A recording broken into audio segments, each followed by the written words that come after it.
realm of riddles.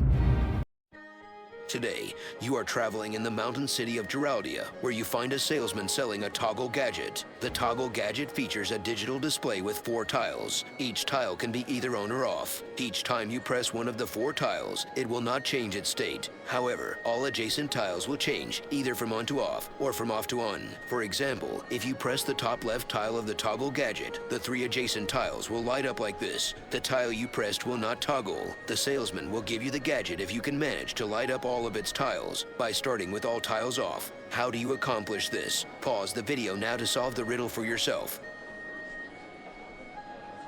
Here is the solution. First, click any tile. For example, the top right tile. The adjacent tiles toggle. Next, tap the bottom left tile. The adjacent tiles toggle. Then, the top left. The adjacent tiles toggle. Finally, the bottom right tile. The adjacent tiles toggle, and you completed the gadget riddle. The salesman smiles and hands you the toggle gadget.